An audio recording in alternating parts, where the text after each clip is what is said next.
किसी ने क्या खूब कहा है, अगर तुम्हें कहीं जल्दी पहुंचना है तो अकेले जाओ, और अगर कहीं दूर पहुंचना है तो एक साथ जाओ। नमस्कार दोस्तों, मेरा नाम प्रेम प्रकाश पांडे है। आज अपने चैनल पर एक नई बेहतरीन प्रेरणादायक कहानी लेकर के आया हूँ। आज की कहानी से हम सीखेंगे कि मिलजुल कर काम करने से अपने दल के साथ रहने का क्या फायदा होता है। तो चलिए, चैनल को सब्सक्राइब नहीं किया है तो सब्सक्राइब कर लीजिए और सुनते हैं आज की कहानी, जिसका शीर्षक है टीम वर्क का महत्व।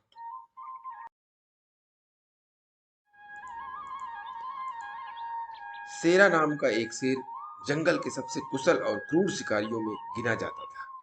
अपने दल के साथ उसने न जाने कितने भैंसों, हिरणों और अन्य जानवरों का शिकार किया था। धीरे धीरे उसे अपनी काबिलियत का घमंड होने लगा। एक दिन उसने अपने साथियों से कहा, आज से जो भी शिकार होगा उसे सबसे पहले मैं खाऊंगा, उसके बाद ही तुम में से कोई उसे हाथ लगाएगा।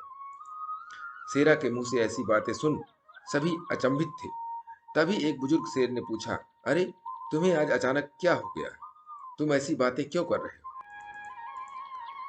शेरा बोला, मैं ऐसी वैसी कोई बात नहीं कर रहा। जितने भी शिकार होते हैं उसमें मेरा सबसे बड़ा योगदान होता है। मेरी ताकत के दम पर ही हम इतने शिकार कर पाते हैं, इसीलिए शिकार पर सबसे पहला हक मेरा ही है। अगले दिन एक सभा बुलाई गई। अनुभवी शेरों ने शेरा को समझाया, देखो शेरा, हम मानते हैं कि तुम एक कुशल शिकारी हो, पर यह भी सच है कि बाकी लोग भी अपनी क्षमता अनुसार शिकार में पूरा योगदान देते हैं। इसलिए हम इस बात के लिए राजी नहीं हो सकते कि शिकार का पहला हक तुम्हारा हो। हम सब मिलकर शिकार करते हैं और हमें मिलकर ही उसे खाना होगा। शेरा को यह बात पसंद नहीं आई। अपने ही घमंड में चूर वह बोला, कोई बात नहीं, आज से मैं अकेले ही शिकार करूंगा और तुम सब मिलकर अपना शिकार करना। और ऐसा कहते हुए शेरा सभा से उठकर चला गया। कुछ समय बाद जब शेरा को भूख लगी तो उसने शिकार करने का सोचा। वह भैंसों के एक झुंड की तरफ दहाड़ते हुए बढ़ा, पर यह क्या, जो भैंसे उसे देखकर कांप उठते थे आज उसके आने पर जरा भी नहीं घबराए, उल्टे एकजुट होकर उसे दूर खदेड़ दिया। शेरा ने सोचा, चलो कोई बात नहीं, मैं हिरणों का शिकार कर लेता हूँ।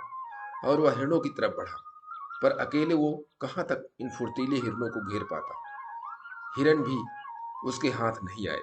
अब शेरा को एहसास हुआ कि इतनी ताकत होते हुए भी बिना दल का सहयोग पाए वो एक भी शिकार नहीं कर सकता। उसे पछतावा होने लगा। अब वह एक साथ रहने का महत्व समझ चुका था। वह निराश बाकी शेरों के पास पहुंचा और अपने इस व्यवहार के लिए क्षमा मांगी, और एक बार फिर जंगल की उसकी दहाड़ से कांपने लगा। दोस्तों, चाहे आप स्पोर्ट्स में हो, कॉर्पोरेट वर्ल्ड में हो, काम करते हो या कोई बिजनेस करते हो, टीम वर्क की इम्पोर्टेंस को समझना बहुत जरूरी है। टीम का हर एक मेंबर इम्पोर्टेंट होता है और किसी भी गोल को अचीव करने में छोटा बड़ा रोल प्ले करता है। नेचुरली सभी उंगलियां बराबर नहीं होती, इसलिए टीम में भी किसी मेंबर का अधिक तो किसी का कम रोल होता है। पर यदि बड़ा योगदान देने वाले ये सोचें कि जो कुछ भी है उन्हीं की वजह से है, तो ये गलत होगा। इसीलिए किसी तरह का घमंड करने की बजाय हमें सभी को इम्पोर्टेंस देते हुए एज अ टीम प्लेयर काम करना चाहिए।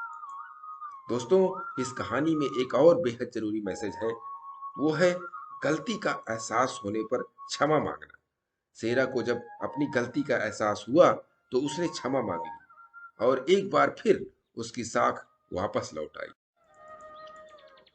अगर आप से भी कभी कोई गलती हो जाए तो उसे ईगो प्रॉब्लम मत बनाइए और क्षमा मांगकर लाइफ को वापस ट्रैक पर लाइए। तो दोस्तों, इस कहानी से जो सीखने को मिला कि टीम वर्क सबसे बड़ा वर्क है। इससे आप कुछ भी हासिल कर सकते हैं। समूह में साथ में रह करके कुछ भी कर सकते हैं। अकेले सब कुछ नहीं कर सकते हैं, लेकिन साथ मिलकर सब कुछ पा सकते हैं। इसके लिए प्रतिदिन सुबह 5:30 बजे एक नई कहानी, एक नई उमंग से दिन की शुरुआत करते रहे। तब तक के लिए छोटों से मिले प्यार और बड़ों से मिले आशीर्वाद और भगवान के सहारे के साथ यही कहूंगा कि काम तो सभी करते हैं, पर काम करो कुछ ऐसा कि उदाहरण बन जाए। ये छोटी सी स्टोरी आपको अच्छी लगी तो लाइक कर दीजिए, शेयर कीजिए अपने इस मित्रों में भी, और कमेंट्स जरूर करिए। और चैनल को अभी तक सब्सक्राइब नहीं किया है तो सब्सक्राइब कर लीजिए, और नई नई बेहतरीन मोटिवेशनल स्टोरी आपको प्रत्येक सुबह 5:30 बजे मिलती रहे, और आप उसको सुन करके मोटिवेट हो और दिन भर एक उमंग के साथ काम करें। इसके लिए प्रेस बेल आइकन। किसी ने क्या खूब कहा है, जब तक आप खुद पर विश्वास नहीं करते तब तक आप भगवान पर विश्वास नहीं कर सकते। नमस्कार दोस्तों, मेरा नाम प्रेम प्रकाश पांडे है। आज अपने चैनल पर एक नई बेहतरीन प्रेरणादायक कहानी लेकर के आया हूँ। आज की कहानी में हम देखेंगे किसी चमत्कारी ताबीज या माला या अंगूठी के पहनने से क्या हमारे सारे सपने और लक्ष्य पूरे हो जाते हैं। तो चलिए, चैनल को सब्सक्राइब नहीं किया है तो सब्सक्राइब कर लीजिए और सुनते हैं आज की कहानी, जिसका शीर्षक है चमत्कारी ताबीज। किसी गांव में राम नाम का एक नवयुवक रहता था। वह बहुत मेहनती था, पर हमेशा अपने मन में एक शंका लिए रहता कि वो अपने कार्य में सफल होगा या नहीं। कभी कभी वो इसी चिंता के कारण आवेश में आ जाता और दूसरों पर क्रोधित भी उठता। एक दिन उसके गांव में एक प्रसिद्ध महात्मा जी का आगमन हुआ। खबर मिलते ही राम महात्मा जी से मिलने पहुंचा और बोला, महात्मा जी, मैं कड़ी मेहनत करता हूँ, सफलता पाने के लिए हर एक प्रयत्न करता हूँ, पर फिर भी मुझे सफलता नहीं मिलती। कृपया आप ही कुछ उपाय बताएं। महात्मा जी ने मुस्कुराते हुए कहा, बेटा, तुम्हारी समस्या का समाधान इस चमत्कारी ताबीज में है। मैंने इसके अंदर कुछ मंत्र लिख कर डाले हैं जो तुम्हारी हर बाधा दूर कर देंगे, लेकिन इसे सिद्ध करने के लिए तुम्हें एक रात शमशान में अकेले गुजारनी होगी। शमशान का नाम सुनते ही राम का चेहरा पीला पड़ गया। लेकिन मैं रात भर अकेले कैसे रहूंगा? राम कांपते हुए बोला, घबराओ मत, यह कोई मामूली ताबीज नहीं है। यह हर संकट से तुम्हें बचाएगी, महात्मा जी ने समझाया। राम ने पूरी रात शमशान में बिताई और सुबह होते ही महात्मा जी के पास जा पहुंचा। हे महात्मन, आप महान हैं। सचमुच ये ताबीज दिव्य है, वरना मेरे जैसा डरपोक व्यक्ति रात बिताना तो दूर, शमशान के करीब भी नहीं जा सकता था। निश्चय ही अब मैं सफलता प्राप्त कर सकता हूँ। इस घटना के बाद राम बिल्कुल बदल गया। अब वह जो भी करता उसे विश्वास होता कि ताबीज की शक्ति के कारण वह उसमें सफल होगा, और धीरे धीरे यही हुआ। वह गांव के सभी सफल लोगों में गिना जाने लगा। इस वाकये के करीब 1 साल के बाद फिर वही महात्मा गांव में पधारे। राम तुरंत उनके दर्शन को गया और उनके दिए चमकाए ताबीज का गुणगान करने लगा। तब महात्मा जी बोले, बेटे, जरा अपनी ताबीज निकाल कर देना। उन्होंने ताबीज हाथ में लिया और उसे खोला। उसे खोलते ही राम के होश उड़ गए जब उसने देखा कि ताबीज के अंदर कोई मंत्र वंत्र नहीं लिखा था। वह तो धातु का एक टुकड़ा मात्र था। राम बोला, ये क्या महात्मा जी, ये तो एक मामूली ताबीज है, फिर इसने मुझे सफलता कैसे दिलाई? महात्मा जी ने समझाते हुए कहा, सही कहा तुमने, तुम्हें सफलता इस ताबीज ने नहीं बल्कि तुम्हारे विश्वास की शक्ति ने दिलाई। पुत्र, हम इंसानों को भगवान ने एक विशेष शक्ति दे करके यहाँ भेजा है, वो है विश्वास की शक्ति। तुम अपने कार्य में इसलिए सफल नहीं हो पा रहे थे क्योंकि तुम्हें खुद पर यकीन नहीं था, खुद पर विश्वास नहीं था। लेकिन जब इस ताबीज की वजह से तुम्हारे अंदर वो विश्वास पैदा हो गया तो तुम सफल होते चले गए। इसीलिए जाओ,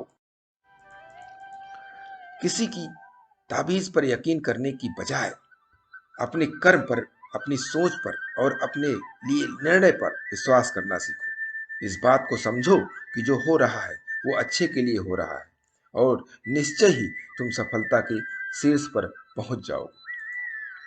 राम महात्मा जी की बात को गंभीरता से सुन रहा था, और उसे आज एक बहुत बड़ी सीख मिली थी कि यदि उसे किसी भी क्षेत्र में सफल होना है तो उसे अपने कार्यों प्रयत्नों पर विश्वास करना होगा। यदि वह खुद पर विश्वास कर लेता है तो यकीनन उसकी सफलता का प्रतिशत हमेशा बढ़ता चला जाएगा।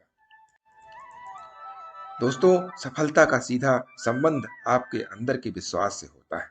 यदि आप खुद पर यकीन रखते हैं तो आपको हाथों हाथ में अलग अलग पत्थरों की अंगूठियां पहनने की जरूरत नहीं है, माला या ताबीज के साथ की जरूरत नहीं है। बस मन में विश्वास का होना जरूरी है कि आप कर सकते हैं, सफल हो सकते हैं और आप सफल हो जाएंगे। विश्वास रखिए, आगे बढ़िए और सफलता पाइए। और इसके लिए प्रतिदिन सुबह 5:30 बजे एक नई कहानी, एक नई उमंग से दिन की शुरुआत करते रहिए। तब तक के लिए छोटों से मिले प्यार और बड़ों से मिले आशीर्वाद और भगवान के सहारे के साथ यही कहूँगा, काम तो सभी करते हैं पर काम करो कुछ ऐसा कि उदाहरण बन जाए। ये छोटी सी स्टोरी आपको अच्छी लगी तो लाइक कीजिए, शेयर कीजिए अपने इष्ट मित्रों में भी, और कमेंट जरूर करिए। और चैनल को अभी तक सब्सक्राइब नहीं किया है, सब्सक्राइब कर लीजिए। और नई नई मोटिवेशनल स्टोरी आपको प्रत्येक सुबह मिलती रहेगी। इसके लिए प्रेस बेल आइकन। किसी ने क्या खूब कहा है, शांत मन से लिए गए निर्णय की वजह से जीवन में सुख आता है। जल्दबाजी से लिए गए निर्णय हमारी परेशानियां बढ़ा सकते हैं। नमस्कार दोस्तों, मेरा नाम प्रेम प्रकाश पांडे है। आज अपने चैनल पर एक नई बेहतरीन मोटिवेशनल स्टोरी लेकर के आया हूं। आज हम जानेंगे जल्दबाजी में निर्णय न लें। ये हमारा प्रसंग है महावीर भगवान जी के जरिए आज हम सीखेंगे। तो चलिए, चैनल को सब्सक्राइब नहीं किया सब्सक्राइब कर लीजिए और सुनते हैं यह स्टोरी।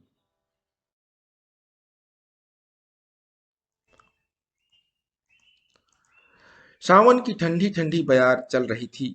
भगवान महावीर एक विशाल वृक्ष के नीचे बैठे तपस्या में लीन थे। उनके चारों ओर प्रकृति की एक दिव्य छटा देखी जा सकती थी।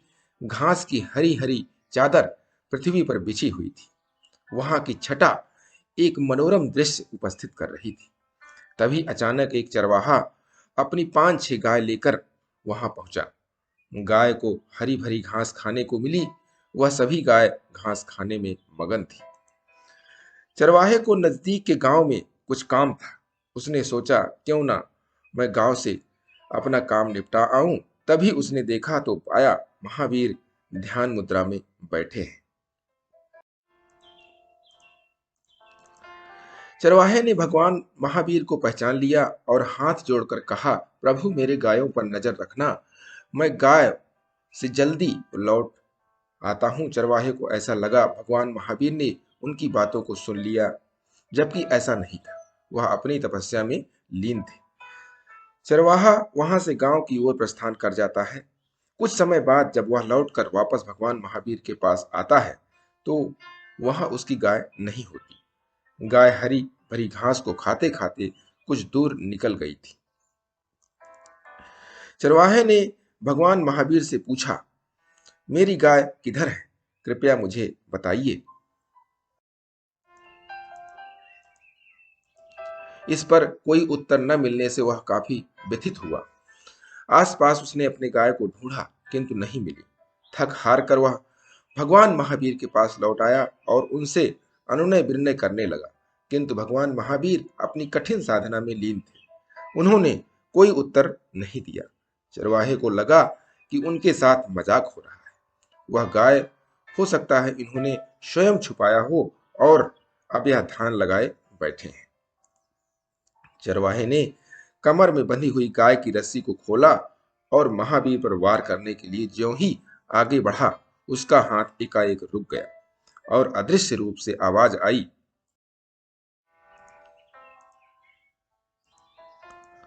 अरे मूर्ख, तू किस पर प्रहार कर रहा है? तू जानता नहीं यह वर्धमान है, जिसने राजपाट, मोह माया, धन संपदा का त्याग किया है। इन्होंने तेरी गायों को नहीं छुपाया है। चरवाहा स्तब्ध रह गया। कुछ देर बाद गाय चारा खाकर वापस भगवान महावीर के पास लौट आती है। चरवाहे को अपनी गलती का आभास होता है। वह साष्टांग दंडवत कर भगवान महावीर से क्षमा मांगता है और वहां से अपनी गाय को लेकर चला जाता है। भगवान महावीर यथा स्थिति अपनी तपस्या में लीन रहते हैं।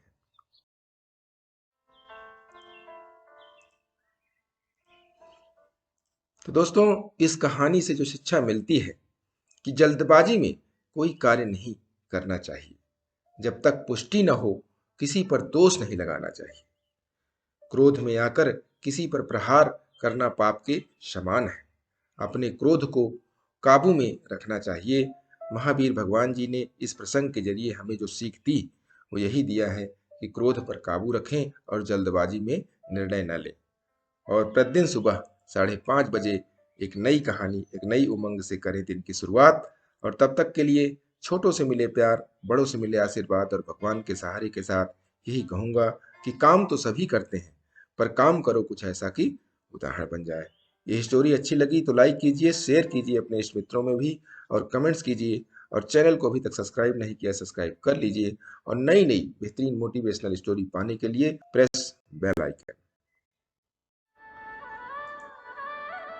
किसी ने क्या खूब कहा है, अगर आप स्वयं हार नहीं मानते तो यकीन मानिए आपको इस दुनिया में कोई नहीं हरा सकता। नमस्कार दोस्तों, मेरा नाम प्रेम प्रकाश पांडे है।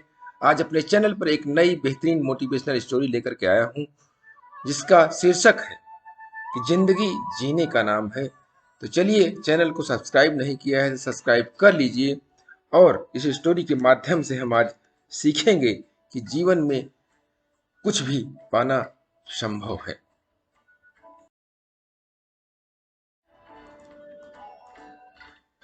जब जूलियो 10 साल का था तो उसका बस एक ही सपना था, अपने फेवरेट क्लब रियल मैड्रिड की ओर से फुटबॉल खेलना। वह दिन भर खेलता, प्रैक्टिस करता और धीरे धीरे वह एक बहुत अच्छा गोलकीपर बन गया। 20 का होते होते उसके बचपन का सपना हकीकत बनने के करीब पहुंच गया। उसे रियल मैड्रिड की तरफ से फुटबॉल खेलने के लिए साइन कर लिया गया। खेल के धुरंधर जूलियो से बहुत प्रभावित थे और ये मानकर चल रहे थे कि बहुत जल्द वह स्पेन का नंबर 1 गोलकीपर बन जाएगा।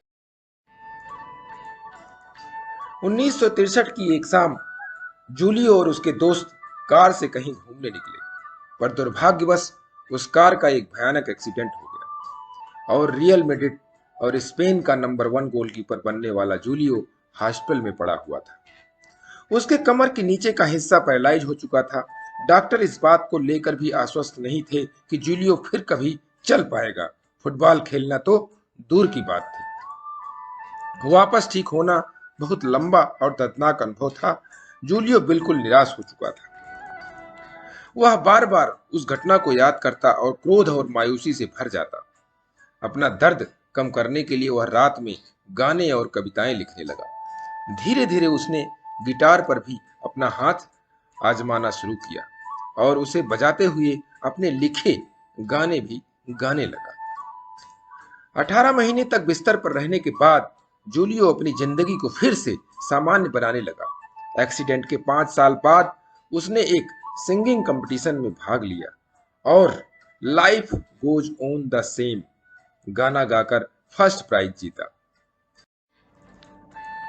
वह फिर कभी फुटबॉल नहीं खेल पाया, पर अपने हाथों से गिटार और होठों पे गाने लिए जूलियो इंग्लेसियस संगीत की दुनिया में टॉप 10 सिंगर्स में शुमार हुआ और अब तक उनके 30 करोड़ से अधिक एल्बम बिक चुके हैं। दोस्तों, जीवन में कभी भी निराश नहीं होना चाहिए, यह कहानी यही सिखाती है। आप के अंदर बहुत खूबियां हैं, बस उसे पहचानने और निखारने की जरूरत है। इसके लिए धन सिद्ध होता है कि प्रत्येक मनुष्य के अंदर एक टैलेंट छुपा होता है, बस उसको समय के साथ पहचानने और दुनिया के सामने लाने की जरूरत होती है। क्षेत्र कुछ भी हो सकता है। तो दोस्तों, इस छोटी सी कहानी से प्रेरणा यही मिलती है कि हमें अपने जीवन में कभी हार नहीं माननी चाहिए और प्रयास करते रहना चाहिए। कोई भी किसी भी फील्ड में हो, आप सफल हो सकते हैं। इसके लिए आपको प्रतिदिन सुबह 5:30 बजे एक नई कहानी, एक नई उमंग से दिन की शुरुआत करते रहें। तब तक के लिए छोटों से मिले प्यार और बड़ों से मिले आशीर्वाद और भगवान के सहारे के साथ यही कहूंगा कि काम तो सभी करते हैं, पर काम करो कुछ ऐसा कि उदाहरण बन जाए। छोटी सी स्टोरी आपको अच्छी लगी तो लाइक कीजिए, शेयर कीजिए अपने इष्ट मित्रों में भी, और कमेंट्स कीजिए, क्योंकि उससे हमें मोटिवेशन मिलता है। और सब्सक्राइब नहीं किया है, सब्सक्राइब कर लीजिए, और नई नई कहानियों को पाने के लिए प्रेस बेल आइकन।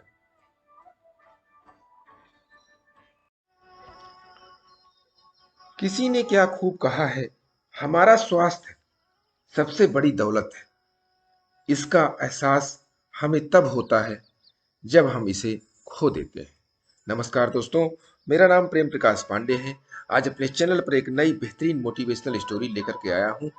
आज की स्टोरी से हम सीखेंगे कि जीवन को चलाने का वाहन क्या है, और वो भी एक बहुत अमीर और सफल व्यक्ति से। उसको एक कॉरपोरेट के ट्रेनर ने इस स्टोरी को शेयर किया, जो कि आज हम आप उसको सुनाने वाले हैं। तो चलिए सुनते हैं यह स्टोरी, जिसका शीर्षक है जिंदगी का वाहन क्या है। मैं किसी ऑफिस काम के लिए फ्लाइट से बंगलौर से मुंबई जा रहा था। यह विमान का इकोनॉमिक क्लास था। जैसे ही मैं प्लेन में चढ़ा, मैंने अपना हैंडबैग ओवरहेड केबिन में रख दिया और अपनी सीट पर बैठ गया। जब अपनी सीट बेल्ट लगा कर रहा था तो मैंने एक सज्जन को देखा, जिनकी आयु शायद 60-70 साल के आसपास रही होगी। वह खिड़की की सीट पर मेरे बगल में ही बैठे थे। अगले दिन मुंबई में मेरा एक प्रेजेंटेशन था, इसलिए मैंने अपने कागजात निकाले और अंतिम तैयारी में उनको पढ़ने लगा। लगभग 15-20 मिनट के बाद जब मैं अपना काम कर चुका था, मैंने दस्तावेज को वापस बैग में सुरक्षित रूप से रख दिया और खिड़की से बाहर देखने लगा। मैंने बड़ी लापरवाही भरी निगाह से अपने बगल में बैठे उस व्यक्ति के चेहरे की ओर देखा। अचानक मेरे दिमाग में आया कि इस आदमी को मैंने पहले कहीं देखा है। मैं शायद याद करने की कोशिश में बार बार उन्हें देख रहा था। वह वृद्ध थे और उनकी आंखों के नीचे और माथे पर झुर्रियां थीं। उनके चश्मे साधारण फ्रेम वाले थे। उनका सूट एक साधारण गहरे भूरे रंग का था, जो बहुत प्रभावशाली नहीं लग रहा था। मैंने अपनी निगाहें उनके जूतों पर दौड़ाई। वह फॉर्मल जूतों की एक बहुत ही साधारण जोड़ी थी। वह अपने मेल का जवाब देने और अपने दस्तावेजों को देखने में व्यस्त लग रहे थे। अचानक उनको देखते हुए मेरे दिमाग में आया एक विचार कौंधा, और मैंने बातचीत शुरू करते हुए पूछा, क्या आप श्री नारायण मूर्ति हैं? उन्होंने मेरी ओर देखा और मुस्कुराकर उत्तर दिया, हाँ मैं हूँ। मैं चौंक पड़ा और कुछ समय के लिए अवाक रह गया।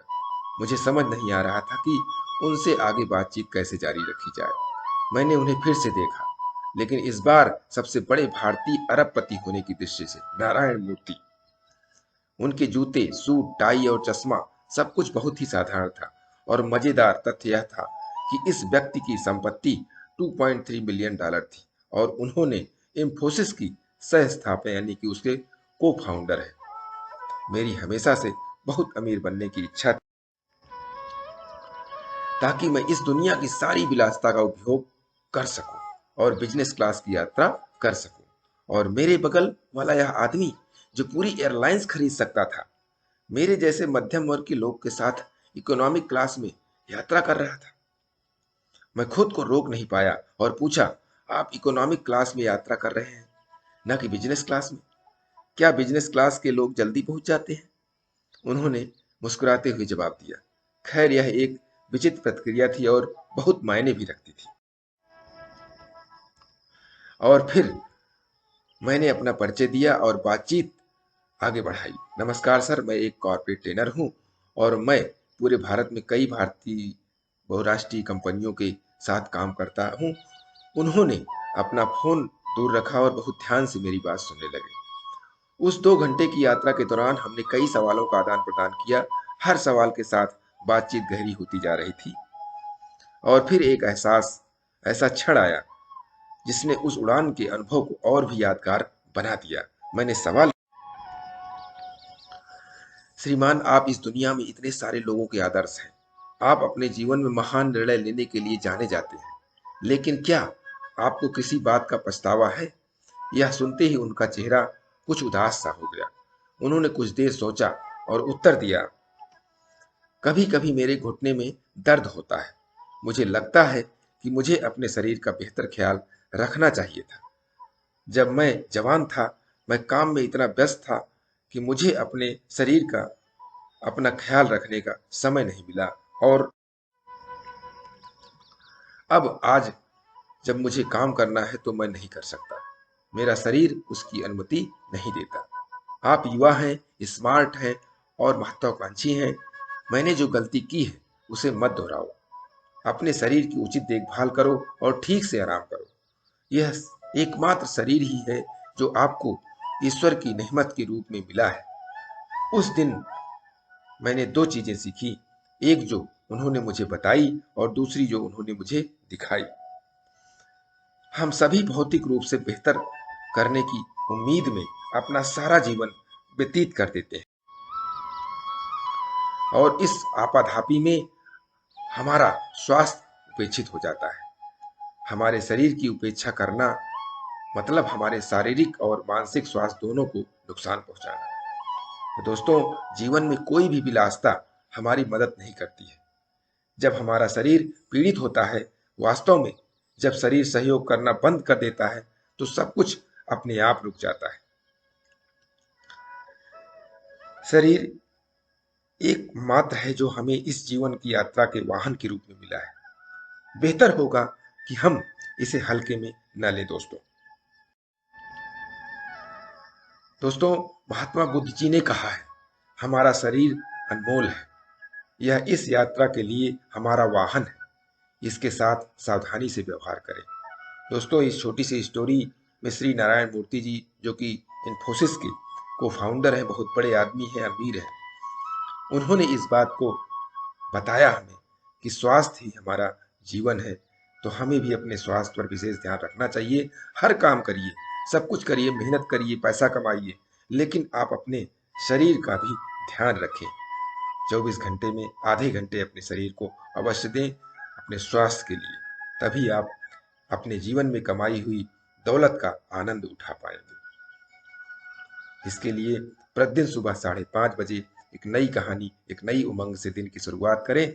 तब तक के लिए छोटों से मिले प्यार और बड़ों से मिले आशीर्वाद और भगवान के सहारे के साथ यही कहूँगा कि काम तो सभी करते हैं, पर काम करो कुछ ऐसा कि उदाहरण बन जाए।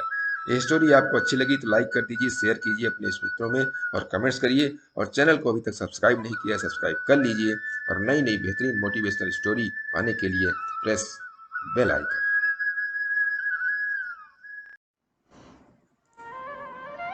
किसी ने क्या खूब कहा है, भगवान की प्राप्ति पूजा हवन से नहीं बल्कि विनम्रता, दया भाव और लोगों के प्रति करुणा से होती है। नमस्कार दोस्तों, मेरा नाम प्रेम प्रकाश पांडे है। आज अपने चैनल पर एक नई बेहतरीन मोटिवेशनल स्टोरी लेकर के आया हूं। आज की इस स्टोरी या कहानी में एक उदाहरण के माध्यम से हम सीखेंगे कि विनम्र, संवेदनशील और कठोरता का हमारे जीवन पर इसका क्या प्रभाव पड़ता है।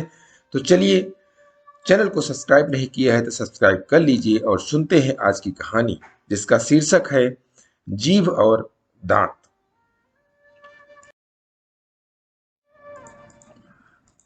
ऋषिकेश के एक प्रसिद्ध महात्मा बहुत वृद्ध हो चले थे और उनका अंत निकट था।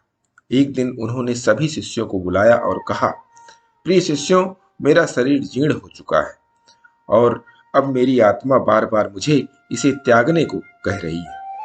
और मैंने निश्चय किया है कि आज के दिन जब सूर्य मकर राशि में प्रवेश कर जाएगा, तब मैं यह लोक त्याग दूंगा। गुरु की वाणी सुनते ही शिष्य घबरा गए, शोक विलाप करने लगे, पर गुरु जी ने सबको शांत रहने और इस अटल सत्य को स्वीकारने के लिए कहा। कुछ देर बाद जब सब चुप हो गए तो एक शिष्य ने पूछा, गुरु जी, क्या आप आज हमें कोई शिक्षा नहीं देंगे? अवश्य दूंगा, गुरु जी बोले। मेरे निकट आओ और मेरे मुख में देखो। एक शिष्य निकट गया और देखने लगा। बताओ, मेरे मुख में क्या दिखता है, जीभ या दांत? उसमें तो बस जीभ दिखाई दे रही है, शिष्य बोला। फिर गुरुजी ने पूछा, अब बताओ दोनों में से पहले कौन आया था? पहले तो जीभ ही आई थी, एक शिष्य बोला। अच्छा, दोनों में कठोर कौन था? गुरुजी ने पुनः एक प्रश्न किया। जी, कठोर तो दांत ही था, एक शिष्य बोला। दांत जीभ से कम आयु का और कठोर होते हुए भी उससे पहले ही चला गया, पर विनम्र व संवेदनशील जीभ अभी भी जीवित है। तो शिष्यों, इस जग का यही नियम है। जो क्रूर है, कठोर है और जिसे अपने ताकत या ज्ञान का घमंड है, उसका जल्द ही विनाश हो जाता है। अतः तुम सब जीभ की भांति सरल, विनम्र व प्रेमपूर्ण बनो। इस धरा को अपने सत्कर्मों से सींचो, यही मेरा आखिरी संदेश है। और इन्हीं शब्दों के साथ गुरुजी परलोक सिधार गए। दोस्तों, इस छोटी सी कहानी से हमें सीखने को मिलता है कि जीवन में सरल, सहनशील और विनम्र होने से हमारा जीवन सार्थक हो जाता है, हमारा जीवन यापन अच्छे से चलता है। मगर उसी तरफ अगर कठोर घमंड रखने से हमारे आप को कोई समाज में स्थान नहीं देता और हमारा जीवन विनाश की ओर चला जाता है।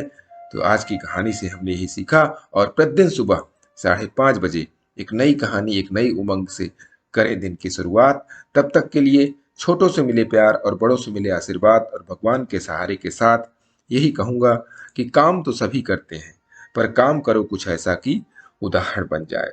ये छोटी सी स्टोरी आपको अच्छी लगी तो लाइक कर दीजिए, शेयर कीजिए अपने इष्ट मित्रों में भी और कमेंट्स जरूर करिए। और चैनल को अभी तक सब्सक्राइब नहीं किया है तो सब्सक्राइब कर लीजिए और नई नई बेहतरीन मोटिवेशनल स्टोरी हर सुबह आपको मिलती रहे, इसके लिए प्रेस बेल आइकन। किसी ने क्या खूब कहा है कि जो चाहा वो मिल जाना सफलता है, और जो मिला उसे चाहना प्रसन्नता है। नमस्कार दोस्तों, मेरा नाम प्रेम प्रकाश पांडे है। आज अपने चैनल पर एक नई बेहतरीन मोटिवेशनल स्टोरी लेकर के आया हूं, जिसके जरिए हम आज जानेंगे कि जीवन का रहस्य क्या है, जीवन में क्या चीज हो जिसकी वजह से हम सुखी जीवन व्यतीत करेंगे। तो चलिए, चैनल को सब्सक्राइब नहीं किया सब्सक्राइब कर लीजिए और सुनते हैं यह स्टोरी। एक महान संत हुआ करते थे जो अपना स्वयं का आश्रम बनाना चाहते थे, जिसके लिए वो कई लोगों से मुलाकात करते थे। एक जगह से दूसरी जगह यात्रा के लिए जाना पड़ता था। इसी यात्रा के दौरान उनकी मुलाकात एक साधारण सी कन्या विदुषी से हुई।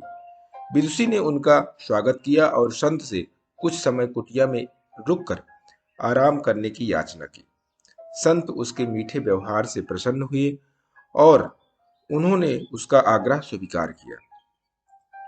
विदुषी ने संत को अपने हाथों का स्वादिष्ट भोजन कराया और उनके विश्राम के लिए खटिया पर एक दरी बिछा दी और खुद फर्श पर बिछाकर टाट बिछाकर लेट गई।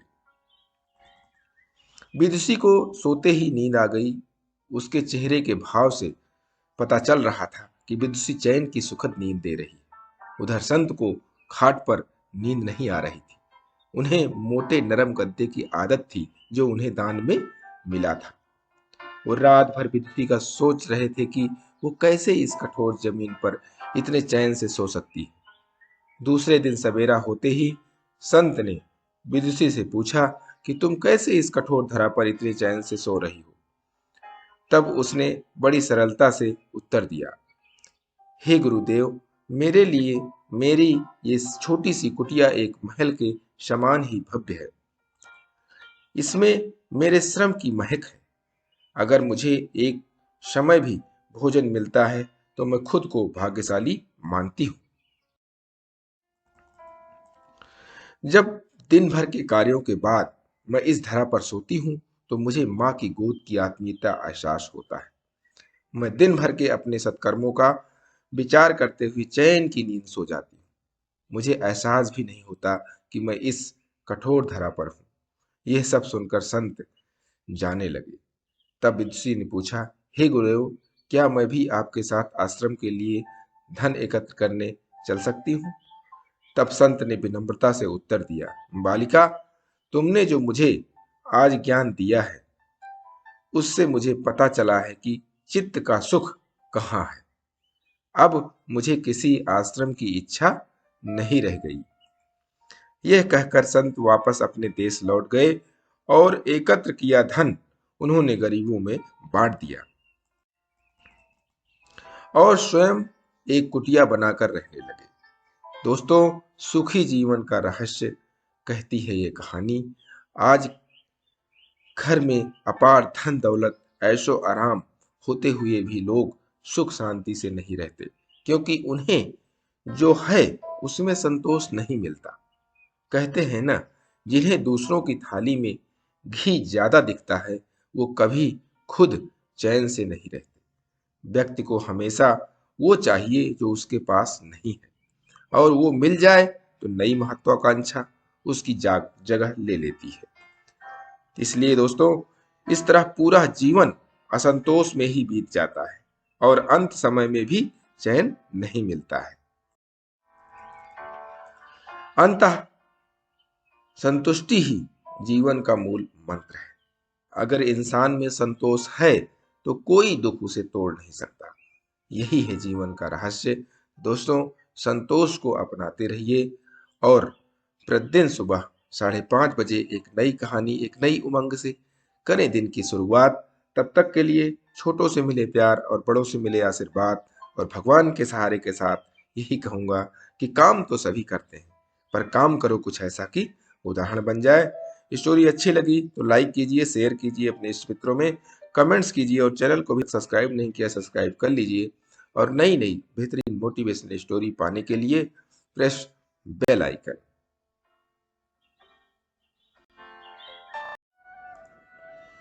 किसी ने क्या खूब कहा है, जीवन में हमेशा इंतजार नहीं करना चाहिए, क्योंकि सही वक्त कभी आता नहीं, उसे लाना पड़ता है। नमस्कार दोस्तों, मेरा नाम प्रेम प्रकाश पांडे है। आज अपने चैनल पर एक नई बेहतरीन मोटिवेशनल स्टोरी लेके आया हूँ। आज की स्टोरी के जरिए हम सीखेंगे कि जीवन में 3 प्रश्न ऐसे होते हैं जो करने से हमारा जीवन सुखमय हो सकता है, आनंदित हो सकता है। तो चलिए आज के शीर्षक पर ध्यान देते हैं। जीवन के 3 प्रश्न इस स्टोरी के माध्यम से हम सीखते हैं। और चैनल को अभी तक सब्सक्राइब नहीं किया है, सब्सक्राइब कर लीजिए। और आइए सुनते हैं बेहतरीन स्टोरी।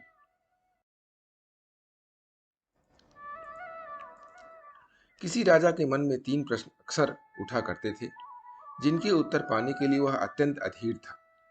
इसलिए उसने अपने राजमंत्री से परामर्श किया और अपने सभासदों की एक बैठक बुलाई। राजा ने उस सभा में जो अपने तीनों प्रश्न सबके सम्मुख रखे थे, वे सबसे महत्वपूर्ण कार्य क्या होता है, परामर्श के लिए सबसे महत्वपूर्ण व्यक्ति कौन होता है, और तीसरा था कि किसी भी निश्चित कार्य को करने का महत्वपूर्ण समय कौन सा होता है। तो ये 3 प्रश्न थे जो सभासदों के सामने राजा ने रखा। कोई भी राजा के प्रश्नों का संतोषजनक उत्तर न दे पाया, लेकिन उस सभा में राजा को एक ऐसे सन्यासी के बारे में पता चला जो सुदूर जंगल में एक कुटिया में रहते थे और सबकी जिज्ञासा का समाधान करने में समर्थ थे। राजा भी साधारण वेश में अपने कुछ सैनिकों एवं गुप्तचरों को साथ लेकर चल दिया उस सन्यासी के दर्शन के लिए। दिल में एक ही आस थी कि अब उसे अपने प्रश्नों के उत्तर अवश्य ही मिल जाएंगे। जब वह सब सन्यासी की कुटिया के समीप पहुंचे तो राजा ने अपने सभी सैनिकों एवं गुप्तचरों को कुटिया से दूर रहने का आदेश दिया और स्वयं अकेले ही आगे बढ़ने लगा। राजा ने देखा कि अपनी कुटिया के समीप ही सन्यासी खेत में कुदाल चला रहे हैं। कुछ ही क्षणों में उनकी दृष्टि राजा पर पड़ी। कुदाल चलाते चलाते ही उन्होंने राजा से उनके आने का कारण पूछा और राजा ने भी बड़े आदर से अपने ही सही तीनों प्रश्न सन्यासी को निवेदित कर दिए। राजा अपने प्रश्नों के उत्तर की प्रतीक्षा करने लगा, लेकिन यह क्या, साधु ने तो उत्तर देने के बजाय राजा को उसकी कुदाल लेने का संकेत कर डाला और राजा भी कुदाल लेकर खेत जोतने लगा। आखिरकार राजा को अपने प्रश्नों के उत्तर तो चाहिए थे। राजा के खेत जोतते जोतते संध्या हो गई। इतने में ही एक घायल व्यक्ति को खून से लथपथ था और जिसके पेट से खून की धार बह रही थी, उस सन्यासी की शरण लेने आया। अब सन्यासी और राजा दोनों ने मिलकर उस घायल की मरहम पट्टी की। दर्द से कुछ राहत मिली तो घायल सो गया। प्रातः जब वह घायल आगंतुक राजा से क्षमा याचना करने लगा तो राजा के आश्चर्य का ठिकाना न रहा। आगंतुक राजा की स्थिति देख तत्काल अपना परिचय देते हुए बोला, कल तक आपको मैं अपना घोर शत्रु मानता था, क्योंकि आपने मेरे भाई को फांसी की सजा दी थी। बदले का अवसर ढूंढता रहता था। कल मुझे पता लगा गया था कि आप साधारण वेशभूषा में इस साधु के पास आए हैं। आपको मारने के उद्देश्य से मैं यहाँ आया था और एक झाड़ी के पीछे छिपकर बैठा था, लेकिन आपके गुप्तचर मुझे पहचान गए और घातक हथियारों से मुझे चोट पहुंचाई, लेकिन आपने अपना शत्रु होने के बावजूद भी मेरे प्राणों की रक्षा की। परिणामतः मेरे मन का द्वेष समाप्त हो गया। अब मैं आपके चरणों का सेवक बन गया। आप चाहे दंड दें अथवा मुझे क्षमादान दें, यह आपकी इच्छा। घायल की बात सुनकर राजा स्तब्ध रह गया और मन ही मन इस अप्रत्याशित ईश्वरीय सहयोग के लिए लय प्रभु का धन्यवाद करने लगा। सन्यासी मुस्कुराया और राजा से कहने लगा, राजन, क्या अभी भी आपको अपने प्रश्नों के उत्तर नहीं मिले? राजा कुछ दुविधा में दिखाई दे रहा था, इसलिए सन्यासी ने ही बात आगे बढ़ाई। आपके पहले प्रश्न का उत्तर है, सबसे महत्वपूर्ण कार्य वही होता है जो हमारे सामने होता है। जैसे आपने मुझे खेत जोतने में सहयोग दिया। यदि आप मुझे सहानुभूति न दिखाते तो आपके जीवन की रक्षा न हो पाती। आपका दूसरा प्रश्न था कि परामर्श के लिए कौन महत्वपूर्ण होता है, जिसका उत्तर आपको स्वयं ही मिल चुका है कि जो व्यक्ति हमारे पास उपस्थित होता है उसी से परामर्श मायने रखता है, जैसे उस घायल व्यक्ति को सहायता की आवश्यकता थी। तीसरे प्रश्न का उत्तर यही है कि किसी भी निश्चित कार्य को करने का महत्वपूर्ण समय होता है अभी, यानी तुरंत। दोस्तों, यह कहानी हमें सावधान करती है कि वर्तमान के महत्व को कभी भी नहीं भूलना चाहिए। भविष्य की चिंता में वर्तमान यदि बिगड़ गया तो हम हाथ ही मलते रह जाएंगे। प्रस्तुत कार्य को मनोयोग से करना अथवा समय का सदुपयोग ही न केवल उज्जवल भविष्य की संभावनाओं की नींव होता है, अपितु यही सर्वांगीण प्रगति का मूल मंत्र भी होता है। तो दोस्तों, वर्तमान में जिए और भूतकाल से सीख लेते रहिए और भविष्य का निर्माण अपने आप होता रहेगा, चिंता का विषय नहीं होता है। इसके लिए प्रतिदिन सुबह 5:30 बजे एक नई कहानी, एक नई उमंग से दिन की शुरुआत करते रहें। तब तक के लिए छोटों से मिले प्यार और बड़ों से मिले आशीर्वाद और भगवान के सहारे के साथ यही कहूँगा कि काम तो सभी करते हैं, पर काम करो कुछ ऐसा कि उदाहरण बन जाए। ये छोटी सी स्टोरी आपको अच्छी लगी तो लाइक कीजिए, शेयर कीजिए अपने मित्रों में भी और कमेंट्स कीजिए। और चैनल को अभी तक सब्सक्राइब नहीं किया, सब्सक्राइब कर लीजिए और नई नई बेहतरीन मोटिवेशनल स्टोरी पाने के लिए प्रेस बेल आइकन।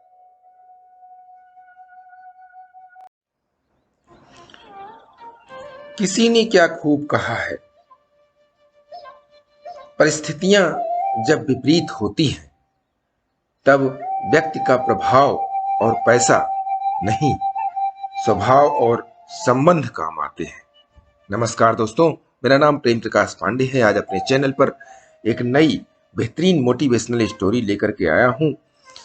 आज की कहानी से हम सीखेंगे कि जीवन में इन दो बातों का संतुलन हमेशा बनाए रखना चाहिए, तभी आपका जीवन सुखमय चलता रहेगा।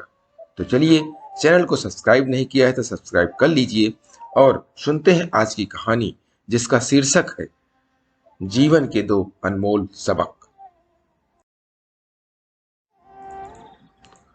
एक आदमी के दो पुत्र थे, राम और श्याम। दोनों थे तो सगे भाई, पर एक दूसरे के बिल्कुल विपरीत। जहां राम बहुत कंजूस था, वहीं श्याम को फिजूल खर्ची की आदत थी। मतलब जहां जरूरत है वहां खर्च न करना और जहां जरूरत नहीं है वहां खर्च कर देना। दोनों की पत्नियां भी उनकी इस आदत से परेशान थी। घर वालों ने दोनों को समझाने के बहुत प्रयास किए, पर ना राम अपनी कंजूसी छोड़ता और न ही श्याम अपनी फिजूल खर्ची से बाज आता। एक बार गांव के करीब ही एक सिद्ध महात्मा का आगमन हुआ। वृद्ध पिता ने सोचा क्यों न उन्हीं से इस समस्या का समाधान पूछा जाए, और अगले ही दिन उस महात्मा जी के पास पहुंचे।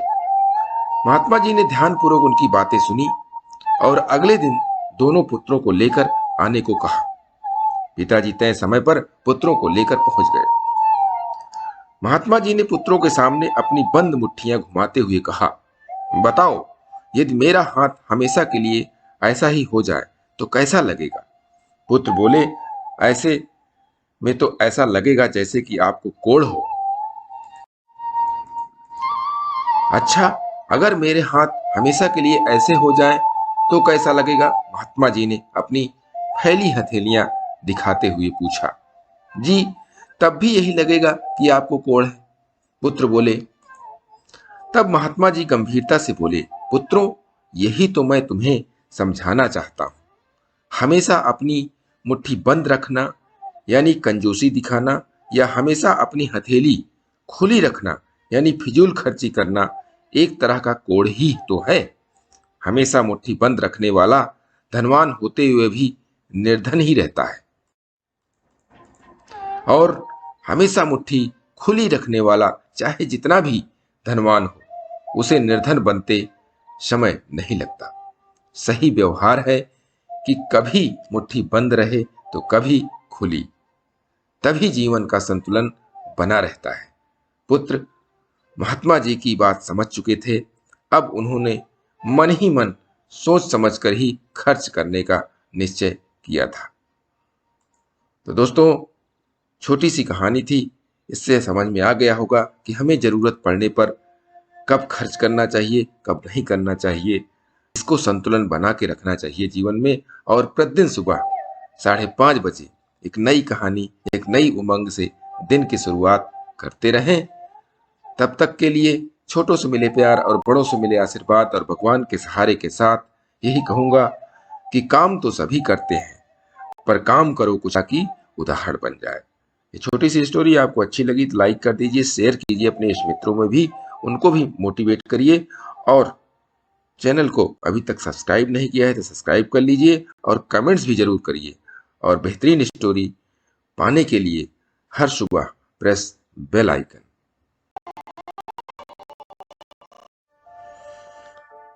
किसी ने क्या खूब कहा है, नमक की तरह कड़वा ज्ञान देने वाला ही सच्चा मित्र होता है। मीठी बात करने वाले तो चापलूस भी होते हैं।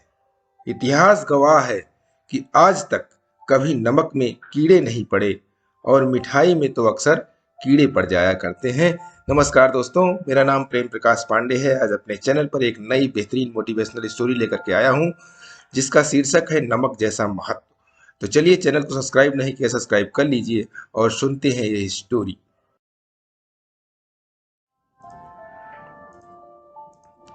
एक राजा की 3 बेटियां थी। तीनों के बड़े होने पर राजा ने उनका स्वयंवर रचाने का सोचा। स्वयंवर से पहले उन्होंने अपनी तीनों बेटियों को अपने पास बुलाया और पूछा, मेरे प्यारे बेटियों, जल्द ही तुम सबका स्वयंवर हो जाएगा और तुम तीनों शादी कर करके अपने नए घर चले जाओगे। अपने घर गृहस्थी में हो सकता है तुम तीनों मुझे भूल जाओ, लेकिन मैं तुम्हें हमेशा याद करता रहूंगा। तुम तीनों ही मेरे आंखों के तारे हो। तभी राजा की सबसे बड़ी बेटी बोली, पिताजी, मैं आपको हमेशा याद करूंगी। आप तो मेरे लिए सोने के गहने की तरह मूल्यवान हो। तभी दूसरी बेटी बोली, हाँ पिताजी, मुझे सबसे ज्यादा पसंद हीरे हैं, और आप तो मेरे लिए हीरे जैसे हो। मैं हमेशा आपको याद रखूंगी। बोलो छोटी बहन, तुम भी पिताजी को याद रखोगी ना? राजा की सबसे छोटी बेटी बोली, हाँ दीदी, मैं तो पिताजी को नमक की तरह याद करूंगी, हमेशा याद रख करूंगी। राजा को थोड़ा बुरा लगा। राजा ने अपनी छोटी पुत्री से कहा, क्या मेरा मूल्य तुम्हारे लिए सिर्फ नमक जितना है? राजकुमार बोली, हाँ पिताजी, हमेशा आपको नमक की तरह याद करूंगी। अब राजा को गुस्सा आ गया और कहा, निकल जाओ हमारे महल से। सैनिकों, छोटी राजकुमारी को जंगल में छोड़ आओ। सैनिक राजकुमारी को जंगल में ले जाकर छोड़ आए। राजकुमारी घने जंगल में अकेली डरते डरते चली जा रही थी। तभी उसके पीछे के पैरों की आवाज सुनाई दी। वह डर कर पेड़ के पीछे छिप गई। घोड़े पर से एक नौजवान उतरा, राजकुमारी के पास आया और बोला, हे देवी, मुझसे डरो नहीं। आप इस घने जंगल में अकेले क्या कर रहे हो? मैं पास ही के गांव में एक व्यापारी हूँ। किसी काम से दूसरे गांव गया था। लौटते समय मैं इस घने जंगल से जा रहा था और आपको देखा। यह जंगल बहुत खतरनाक है। आपको यहाँ अकेले नहीं आना चाहिए। राजकुमारी ने रोते रोते अपनी सारी बात बताई। वह व्यापारी राजकुमारी से बोला, हे राजकुमारी, आप कृपया करके मेरे घर चलिए। मेरे माता पिता आपसे मिलकर खुश होंगे और जब तक राजा आपको लेने वापस नहीं आते, मेरे घर पर ही रहिए।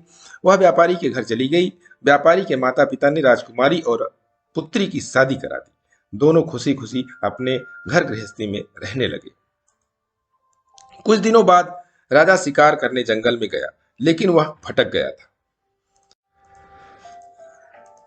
वह उस गांव में आ पहुंचा जहां पर वह व्यापारी और उसकी पुत्री रहते थे। राजा की पुत्री ने राजा को गलती से देख लिया। उसने अपने पति को बताया। उसका पति तुरंत दरवाजे पर जाकर राजा का स्वागत सत्कार करने लगा। राजा नहीं जानता था कि वह उसका दामाद है। राजा के लिए यह सिर्फ एक नागरिक ही था। व्यापारी ने बड़े आदर के साथ राजा को घर के अंदर बुलाया, उनके पैर धुलाए, ठंडा पानी पिलाया। राजकुमारी अब तक राजा के सामने नहीं आई थी। व्यापारी ने राजा से खाने का आग्रह किया। 56 प्रकार के भोजन परोसे, लेकिन यह क्या, जैसे ही उसने सब्जी खाई उसमें तो नमक ही नहीं था। एक एक करके उसने सारे नमकीन भोजन चख लिए, पर एक पर भी नमक भी नहीं था। राजा ने व्यापारी से कहा, व्यापारी, यह क्या, यह किस प्रकार का भोजन है? क्या तुम्हारे घर में नमक नहीं है? व्यापारी ने हाथ जोड़कर कहा, हे राजन, क्या बात है? देखिए भोजन कितने सुंदर पात्रों में परोसा है। यह थाली, यह कटोरियां, यह सब सोने के बने हैं। महाराज, यह मेज जिस पर भोजन परोसा गया है वह तो हीरे पन्नों से जड़ी हुई है। फिर आपको भला भोजन में स्वाद क्यों नहीं आ रहा? राजा गुस्सा होकर बोला, क्या बकवास है? क्या तुम्हें इतना भी नहीं पता कि नमक के बिना भोजन बेस्वाद हो जाता है? व्यापारी राजा को बोला, क्षमा करे राजन, क्या आपको अपनी पुत्री की बात याद है? बिना नमक के भोजन बेस्वाद होता है, उसी तरह आपके बिना भी आपकी पुत्री का जीवन बेस्वाद है। राजा ने आश्चर्यचकित होकर बोला, कौन हो तुम नौजवान? व्यापारी ने राजा को सारी बात बताई। राजा अपनी पुत्री और दामाद को पाकर बहुत खुश हुआ। दोस्तों, इस कहानी से हमें यह शिक्षा मिलती है कि किसी भी बात के पीछे छिपा संपूर्ण अर्थ जाने बिना उस पर बात प्रतिक्रिया नहीं देना चाहिए, जैसा कि राजा ने अपनी पुत्री के साथ किया। सोने चांदी मोती के बिना जीवन चल सकता है, लेकिन नमक के बिना जीवन नहीं चल सकता है। इसलिए दोस्तों, इंसान को नमक की तरह होना चाहिए, जो भोजन में तो होता है मगर दिखाई नहीं देता है, और अगर न हो तो उसकी बहुत कमी महसूस होती है। इस तरह अपने आप को अपने दोस्तों के बीच, अपने समाज के बीच बनाइए नमक की तरह, और प्रतिदिन सुबह 5:30 बजे एक नई कहानी, एक नई उमंग के साथ करें दिन की शुरुआत। और तब तक के लिए छोटों से मिले प्यार और बड़ों से मिले आशीर्वाद और भगवान के सहारे के साथ यही कहूंगा कि काम तो सभी करते हैं, पर काम करो कुछ ऐसा कि उदाहरण बन जाए। दोस्तों, ये स्टोरी आपको अच्छी लगी तो लाइक कीजिए, शेयर कीजिए अपने इस मित्रों में, और कमेंट्स कीजिए, और चैनल को अभी तक सब्सक्राइब नहीं किया सब्सक्राइब कर लीजिए, और नई नई बेहतरीन मोटिवेशनल स्टोरी पाने के लिए प्रेस बेल आइकन।